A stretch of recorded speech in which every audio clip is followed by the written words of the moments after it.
বর্তমানে মানুষ এত সুন্দর করে গুছিয়ে মিথ্যা কথা বলে যে আপনি কোনো মতেই বুঝতে পারবেন না যে সে সত্যি বলছে কি মিথ্যা বলছে।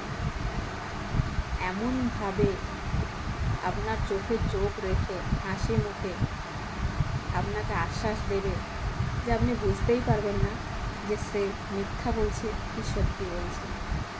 কিন্তু তাদেরই ভিতরে লুকিয়ে থাকে স্বার্থ আর অভিনয়ে ভরা মুখোশ।